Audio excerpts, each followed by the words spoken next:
কুরবানি একটা গরু, একটা উট, একটা মহিষে 7 জন পর্যন্ত শরীক হয়ে কুরবানি করা যায়। কয়জন? 7 জন পর্যন্ত। 6 জনে মিলে যদি করি তাও হবে।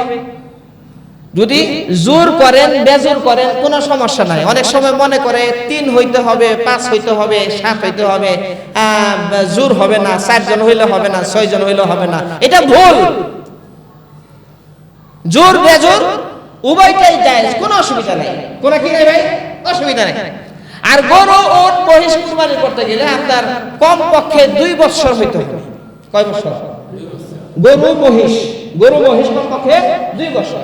উটের বেলায় হলো 5 বছর। উটের বেলায় কয় বছর? 5 বছর না হলে উট কুরবানি করা যায় না। গরু মহিষ 2 বছর না হলে কুরবানি করা যাবে না। 2 বছর না হলে কুরবানি করা যাবে না। আর আপনার এই বকরি, ভেড়া, দুম্বা এগুলা কমপক্ষে 1 বছর হইতে হবে। কমপক্ষে কয় বছর ভাই? কমপক্ষে 1 বছর হইতে হবে। হ্যাঁ, কিছুটা ছাড় দেওয়া হয়েছে দুম্বার ক্ষেত্রে আর ভেড়ার ক্ষেত্রে। যদি 1 বছরের কিছু কম থাকে, দুম্বা আর ভেড়া মনে রাখেন, দুম্বা আর ভেড়া যদি 1 বছরের কিছু কম থাকে, কিন্তু 1 বছরেরটার মধ্যে ছাইড়া দিলে বোঝা যায় না ওইরকম মোটা তাজা হয়ে গেছে, থুলথুল হয়ে গেছে, বোঝা যায় না। এরকম যদি হয় তাহলে ওই ভেড়া ওই দুম্বার কুরবানি জায়েজ, এতে কোনো সমস্যা নাই। তবে শর্ত হইলো 6 মাসের উপরে হইতে হবে, 6 মাসের কম হইলে হবে না। এটা হলো শর্ত।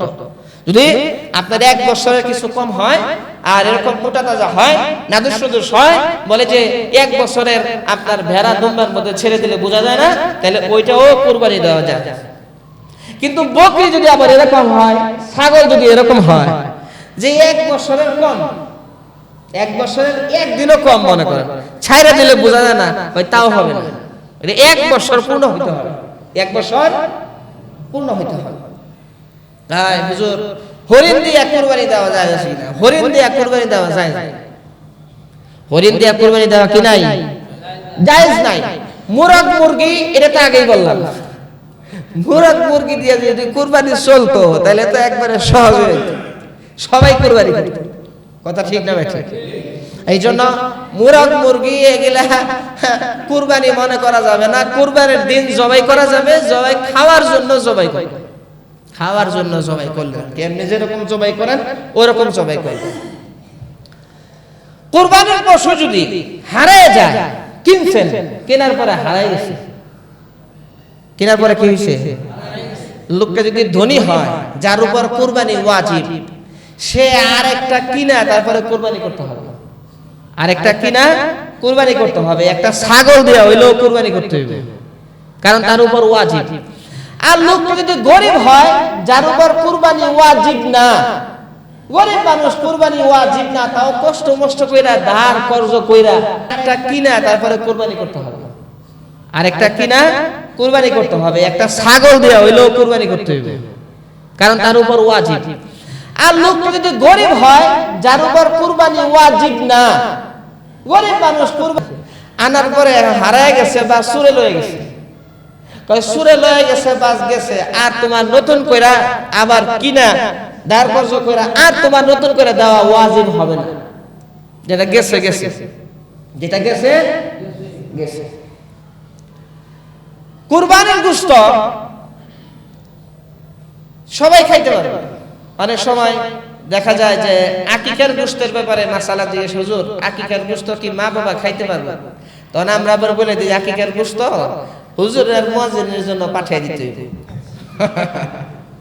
আরে আকিকার গোশত মা বাবা ভাই বোন সবাই খাইতে পারবে, সবাই খাইতে পারবে। কুরবানির গোশত অমুসলিমদেরকে দেওয়া জায়েজ কিনা? মনে করেন আপনি হিন্দু, এক হিন্দু ভাই বা বোনকে আপনি দিলেন, গরিব মানুষ, দিতে পারবেন কিনা? কয় হিন্দুদেরকেও কুরবানির গোশত দেওয়া জায়েজ, এতে কোনো সমস্যা নাই, এতে কোনো কি নাই। ভালো মতো মনে রাখেন, আবার খালি ভুলে যায় না, আবার জিজ্ঞেস করবেন। আর প্রত্যেকদিন মাসালা মাসাইল কুরবানির ফাজাইল এগুলা প্রতিদিন আলোচনা হচ্ছে, আরো সামনে হবে, আগামী শুক্রবারও হবে, কুরবানির এক পর্যন্ত হইতেই থাকবে ইনশাআল্লাহ। কুরবানির গোশত বন্টন করা হলো মুস্তাহাব, এটা গত শুক্রবারে বলছি, গত জুমায় বলছি। একটা মাসালা হলো কুরবানির সাথে আকিকা দেওয়া যায় কিনা। আকিকা এটা প্রশ্ন জাগে, অনেক সময় প্রশ্ন করে যে কুরবানির সাথে আকিকা চলবে কিনা। কুরবানির সাথে আকিকা চলবে, এতে কোনো সমস্যা নাই, এটা হলো সহি মাসালা। কুরবানির সাথে কি চলবে? 6 জনে কুরবানি, আর একজনে কয় আমি একটু আকিকা, বা এক ভাগ রাখছে হলো কুরবানি, আর এক ভাগ হলো আকিকার, কোনো অসুবিধা নেই, কোনো কি নাই, অসুবিধা নাই। এই জন্য কুরবানির সাথে আকিকা চলবে, কোনো অসুবিধা হবে না, কোনো কি হবে না, অসুবিধা হবে না। কুরবানির পশু যদি আপনার এরকম হয় যে লেজ অর্ধেক বা অর্ধেকের বেশি নাই, লেঞ্জা কাটা, তো এইটা দিয়ে কুরবানি হবে না। অন্ধ বা এক চোখ পুরা নষ্ট, এটা দিয়ে কুরবানি হবে না। যেই পশু আপনার 3 পায়ে ভর দেয়, এক পায়ে পরিপূর্ণ, এক পায়ে ভর দিতেই পারে না, খুরা, এটারও কুরবানি হবে না। এমন শুকনা মেরা যে এটার গায়ে কোনো গোশতই নাই, বুঝছেন নি, হাত দিয়ে যে ভিতরে যে মগজ শুকায় গেছে, এরকম পশু দেওয়া কুরবানি জায়েজ নাই।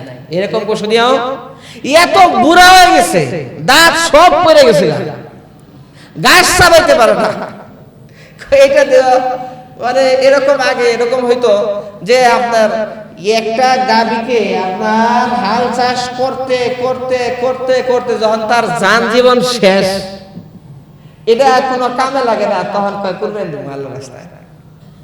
এটা আগে হইতো, এখন তো হাল চাষ করে গেছে, এখন তো আপনার ওই হাল চাষ হইলো মেশিনের মাধ্যমে। হ্যাঁ, ট্রাক্টর আবার ডিজিটাল ট্রাক্টর, বড় বড় ট্রাক্টর, ক্ষেতের মধ্যে লাগিয়ে দিলে মুহূর্তের মধ্যে শেষ। তারপরে দেখেন না ইউক্রেন রাশিয়ার আছে গম কাটে, আপনার ডিজিটাল মেশিন, খালি কাইটে কেটে মুহূর্তের মধ্যে শেষ, পুরো চককে চক নাই। এখন তো মনে করেন মানুষ ওই আগের মতো এরকম গরু দিয়ে হাল চাষ করে না। তো এই জন্য ভাই মাসালা মাসাইল গুলো একটু মনে রাখার চেষ্টা করো। প্রত্যেক সপ্তাহে মাসালা মাসাইল, প্রতিদিন মাসালা মাসাইল আলোচনা হবে ইনশাআল্লাহ। নিয়ত করি সবাই কুরবানি দেওয়ার ইনশাআল্লাহ। দেখবেন তৌফিক নিয়ত করেন যে আল্লাহ কুরবানি দেওয়ার তৌফিক দেন, আল্লাহ ব্যবস্থা করে দিবেন। ব্যবস্থা কে করবেন ভাই? আল্লাহর উপর পরিপূর্ণ বিশ্বাস নিয়ত করেন ইনশাআল্লাহ, দেখবেন আল্লাহ ব্যবস্থা করে দিয়েছে। আল্লাহ রাব্বুল আলামিন সবাইকে কবুল করেন, আমিন। এরপর জিলহজ মাসের কিছু আমল আছে, এই আমলগুলো আগামী সপ্তাহে আবার আলোচনা হবে ইনশাআল্লাহ। জিলহজ মাস তো এখনো শুরু হয় না, আরো বাকি আছে। জিলকদ মাসের আজকে মাত্র হলো 19 তারিখ, আরো সময় বাকি আছে, এই জন্য আগামী সপ্তাহে ইনশাআল্লাহ আলোচনা হবে। আল্লাহ রাব্বুল আলামিন আমাদেরকে মনে রাখার আমল করার তৌফিক দেন, আমিন। ভাই যারা যে